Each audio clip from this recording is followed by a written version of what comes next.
Welcome to భక్తి ధర్మ మార్గం. ఈరోజే వైకుంఠ ద్వాదశి.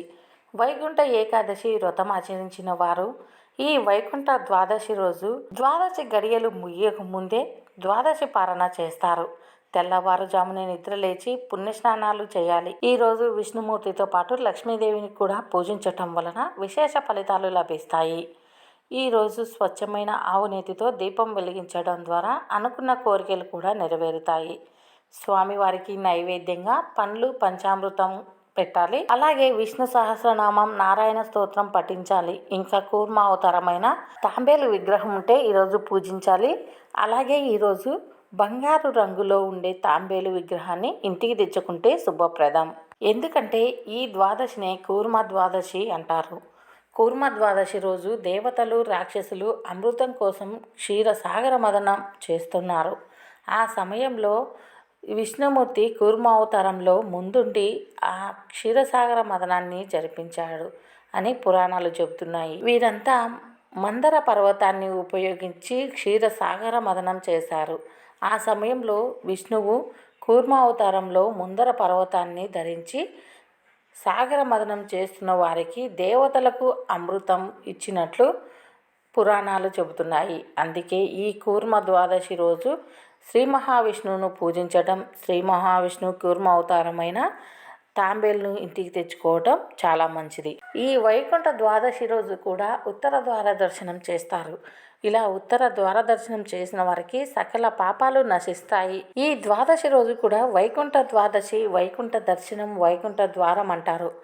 దానికి ఈ కథ ద్వారా వైకుంఠ ఉత్తర ద్వార దర్శనం చేస్తే ఎలాంటి ఫలితాలు వస్తాయో, అందులోనూ వైకుంఠ ద్వాదశి రోజు మనం ఆ వెంకటేశ్వర స్వామి ఉత్తర ద్వార దర్శనం చేస్తే ఎంత పుణ్యం కలుగుతుందో ఈ కథ ద్వారా తెలుసుకుందాం. పూర్వం పురంధరుడు అనే ఒక బ్రాహ్మణుడు ఉండేవాడు. అతడు సోమరి, దొరికిన దానితోనే తిని సంతోషంగా జీవించేవాడు. అయితే తనకి సంతానం లేదు. ఎన్ని దేవతలు ఎన్ని పూజలు చేసినా సంతానం కలగలేదు. దాంతో భార్యాభర్తలు ఇద్దరూ సంతోషంగా జీవిస్తున్నారు. అయితే వృద్ధాప్యం రాగానే తన భార్య నెల తప్పింది. ఆ వయసులో అయినా 12 మగబిడ్డకి జన్మనిచ్చింది. అతడి పేరు మాధవుడు అని పెట్టుకున్నారు. ఆ శ్రీ మహావిష్ణువుకు మరో పేరు మాధవుడు. ఆ మాధవుని నిరంతరం తలుస్తూ ఉండాలని మాధవుడు అనే పేరు పెట్టుకున్నారు. ఆ మాధవుడు కూడా మంచి విద్యాబుద్ధులు నేర్చుకొని, వేద పండితులు నేర్చుకొని, ఎన్నో వేద శాస్త్రాలు అన్నీ నేర్చుకొని విద్యాబుద్ధిగా పెరిగి పెద్దయ్యాడు. మాధవుడు కూడా తండ్రి వలె చక్కగా వేద పండితం నేర్చుకొని ఎంతో వృద్ధిలోకి వచ్చాడు. అయితే పెళ్లి వయసు వచ్చింది. యుక్త వయసు రాగానే మాధవుడికి పెళ్లి చేశారు. అలా కొద్ది కాలం గడిచిపోయింది. అయితే ఒకరోజు ఆ మాధవుడు యథావిధిగా అన్ని పూజలు చేసుకొని ఇంటికి వస్తూ ఉండగా మాధవుడిలో కలి ప్రవేశించాడు. కలి ప్రభావం వల్ల తనకి కామ కోరిక మొదలయ్యింది. ఎవరిలోనైనా కలి పురుషుడు ప్రవేశిస్తే వారి మనసు పరిపది విధాలుగా ఆలోచన చేస్తూ ఉంటుంది. ఎన్నో దుర్మార్గాలు ఆగడాలు చేస్తూ ఉంటారు. అయితే ఈ మాధవుడికి అలాంటి ఏం దుర్మార్గాలు రాలేదు, కానీ ఒక నీచమైన ఆలోచన వచ్చింది. కామ కోరిక మొదలయ్యింది. కలి ప్రవేశం వల్ల కామ కోరిక మొదలైన మాధవుడు వెంటనే భార్య దగ్గరికి వెళ్ళి ఇలా అడుగుతాడు. నాకు ఒక కోరిక మొదలయ్యింది, నాకుది తీరుస్తావా అని అడుగుతాడు. భార్య స్వామి చెప్పు అని అడుగుతుంది. వెంటనే నేను ఈ పగటి వేళలో నీతో సంగమించాలనుకుంటున్నాను. పవిత్రమైన ఒక బ్రాహ్మణ కులంలో పుట్టి వేద శాస్త్రములు వేద పండితులు నేర్చుకున్న మీరు, అందులోనూ మిట్ట మధ్యాహ్నం సూర్యుడు ఉండగా భార్యతో రమించకూడదని నీకు తెలియదా అని అడుగుతుంది. నువ్వు ఎన్ని చెప్పినా సరే నేను నీతో సంగమించాలనుకున్నాను. నాకు ఆ కోరిక కలిగింది. వెంటనే నా కోరిక తీర్చు అని అడుగుతాడు. దానికి భార్య, ఇది పద్ధతి కాదు. ఇంట్లో అత్తమామలు ఉన్నారు. మిట్ట మధ్యాహ్నం సూర్యుడు ఉండగా భార్యతో సంగమించకూడదని నీకు తెలియదా? భార్య ఎన్ని చెప్పినా మాధవుడు దానికి అంగీకరించలేదు. వెంటనే భార్య ఇలా అంటుంది, ఇంట్లో అత్తమామలు ఉన్నారు. అలా వాళ్ళ ముందు మనం ఇలా ఉండటం మంచిది కాదు. అందుకే నేను చెరువు దగ్గరికి నీళ్ళకని వెళ్తాను, నువ్వు కూడా వెంటనే రా, నేను అత్తామామలకు చెప్పి వెళ్తాను అని చెప్పి మాధవుడు భార్య నీళ్ళ కోసం చెరువు దగ్గరికి వెళ్తుంది. మాధవుడు కూడా భార్య వెంటనే వెళ్తాడు. అంతలో భార్య చెరువులో నీళ్లు కాస్త తీసుకొని తిరిగి వస్తూ ఉంటుంది. అంతలో మాధవుణ్ణి చూస్తుంది. వెంటనే మాధవుడు ఇలా అంటాడు, నేను మనసు మార్చుకున్నాను. మనసులో ఆలోచన చేసుకుంటే ఇలా పగటిపూట నీతో సంగమించడం మంచిది కాదు అనుకున్నాను. అందుకే మనసు మార్చుకున్నాను. నువ్వు వెళ్ళు, సంధ్యా సమయం అవుతుంది, స్నానమాచరించి వస్తాను అని చెప్పి మాధవుడి భార్యను మాధవుడు పంపిస్తాడు. అంతలో మాధవుడి కళ్ళు ఆ చెరువు దగ్గర ఉన్న కుంతల అనే ఒక స్త్రీ వైపు మల్లుతుంది. కుంతల అనే ఒక స్త్రీని చూసి తను మోహింపబడ్డాడు. వెంటనే కుంతల దగ్గరికి వెళ్తాడు. అప్పుడే ఆవుని చంపి మాంసం భుజిస్తూ ఉంటుంది కుంతల. అందవిహీనంగా నల్లటి ఆకారంతో శరీరం నుండి దుర్వాసన వస్తూ ఉంటుంది. అలాంటి కుంతలను చూసి మాధవుడు మోహింపబడతాడు. వెంటనే కుంతలను ఇలా అడుగుతాడు, కుంతల, నిన్ను చూసి నాకు మోహం వచ్చింది, వెంటనే నువ్వు నాతో సంగమిస్తావా అని అడుగుతాడు. కానీ కుంతల ఇలా అంటుంది, మాధవ, నీ పేరు మీ నాన్న పేరు చెబితే అందరూ లేచి నిలబడి నమస్కారం చేస్తారు.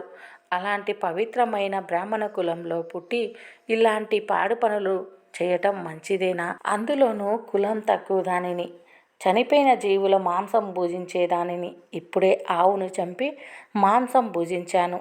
నేను ఎన్నో రోజులకు స్నానం చేస్తాను. అలాంటి నా దగ్గరికి నువ్వు వచ్చి నాతో సంగమిస్తానంటే నేను ఎలా ఒప్పుకుంటాననుకున్నావు అని కుంతల అంటుంది. కలిపురుషుడు ప్రవేశించిన మాధవుడు మాత్రం కుంతల మాటలు పట్టించుకోకుండా బలవంతంగా కుంతలను అనుభవిస్తాడు. అంతటితో కుంతల, అంత పవిత్రమైన కులంలో పుట్టి ఇంత నీచానికి ఒడికడతావా? అలాంటి నీకు ఈ యజ్ఞోపితం ఎందుకు? తీసి అవకల పాడేయ్ అని చెప్పిన వెంటనే మాధవుడు కుంతల చెప్పిన విధంగా ఆ యజ్ఞోపితాన్ని తీసి పక్కన పడేస్తాడు. వెంటనే సిగ లేకుండా ఆ గుండు చేయించుకో అని చెబుతుంది. మాధవుడు కుంతల చెప్పిన విధంగానే సిగ లేకుండా గుండు చేయిస్తాడు. మిట్ట మధ్యాహ్నం నాతో కలిసి రమించిన నీవు ఆవు మాంసం తిను అని చెబుతుంది. మాధవుడు వెంటనే ఒక ఆవును చంపి ఆ మాంసం భుజిస్తాడు. వెంటనే కుంతల కళ్ళు తాగమంటుంది. మాధవుడు ఏమీ ఆలోచించకుండా కళ్ళు కూడా తాగేస్తాడు. ఓ కుంతల, ఈ ప్రపంచంలో నీకంటే నాకు ఏది ఎక్కువ కాదు అని మాధవుడు అన్న వెంటనే కుంతల ఇలా పరస్త్రీ వ్యామోహంలో పడి ఎంతో మంది నశించిపోయారు, వారి జాబితాలో నీ పేరు కూడా చేరిపోతుంది అని ఎంతగానో నచ్చచెప్పింది కుంతల. మాధవుడు ఏమాత్రం చలించలేదు. ఓ కుంతల, నీకంటే ఈ ప్రపంచంలో నాకు సౌందర్యవతి ఎవరూ లేరు, నేను నీతోనే ఉంటాను అని అలా కొంతకాలం జరిగిపోయింది. కుంతల చనిపోయింది. కుంతల చనిపోయిన తరువాత మాధవుడు పిచ్చివాడై అడవులు పట్టుకొని తిరగసాగాడు. ఇంట్లో భార్య భర్త లేడని బెంగ పెట్టుకుంది. తల్లిదండ్రులు కొడుకు రాలేదని కొంతకాలం బెంగ పెట్టుకొని మరణించారు. ఇలా మాధవుడు అడవులు పట్టుకొని తిరుగుతూ నీళ్లు ఆహారం లేక సొమ్మసిల్లి పడిపోయాడు. అంతలో ఒక రాజ్యం నుండి రాజు తిరుమల యాత్రకు బయలుదేరాడు. వాళ్ళ పరివారాన్ని చూసి మాధవుడు కూడా వాళ్ళ వెంట వెళ్తాడు. నేను తిరుమల యాత్రకు వస్తానని చెబుతాడు. ఆ రోజే వైకుంఠ ద్వాదశి. కపిల తీర్థంలో అందరూ స్నానం ఆచరిస్తుంటే మాధవుడు కూడా తెలుసో తెలియకో దాంట్లో స్నానం ఆచరిస్తాడు. ఈ కపిల తీర్థానికి ఒక ప్రత్యేకత ఉంది. ఎవరైతే పూర్వీకులకు పిండ ప్రదానం చేయకుండా ఉంటారో ఈ కపిల తీర్థంలో స్నానం చేస్తే వారు ఆ పిండ ప్రదానం చేసిన పుణ్యం కలుగుతుంది. మాధవుడు కపిల తీర్థంలో స్నానం చేయగానే తన పూర్వీకులకు చేయని పిండ ప్రదానంగా ఆ పాపాలన్నీ ఈరోజు తొలగిపోతాయి. తన పూర్వీకులు స్వర్గప్రాప్తి కలుగుతారు. అందుకే మాధవుడి పాపాలన్నీ నశిస్తాయి. మాధవుడు స్వామిని దర్శించగానే ఏడుకొండలవాడు ఇలా చెప్తాడు, ఓ మాధవ, నా భక్తుల్లో నువ్వు కూడా ఒకడివి అని మాధవుడి పాపాలన్నీ తొలగించి మోక్షమిస్తాడు. ఇలా తెలిసి కానీ తెలియక కానీ కపిల తీర్థంలో స్నానం చేస్తే పూర్వీకుల శాపాలు, పూర్వీకులకి పిండ ప్రదానం చేయని దోషాలన్నీ తొలగిపోతాయి. తిరుమల యాత్ర చేసే ప్రతి ఒక్కరూ ముందుగా కపిల తీర్థంలో స్నానం ఆచరించి తరువాత ఏడుకొండల వారిని దర్శనం చేసుకోవాలి. ఇంత పవిత్రమైన ఈ వైకుంఠ ద్వాదశి రోజు ఈ కథ ఎవరైతే వింటారో, చదువుతారో, వినిపిస్తారో వారు చేసిన పాపాలన్నీ నశిస్తాయి. మేము చేసే వీడియోస్ మీకు నోటిఫికేషన్గా రావాలంటే సబ్స్క్రైబ్ చేసి పక్కనే ఉన్న బెల్ బటన్లో ఆల్ ఆప్షన్ ప్రెస్ చేయండి.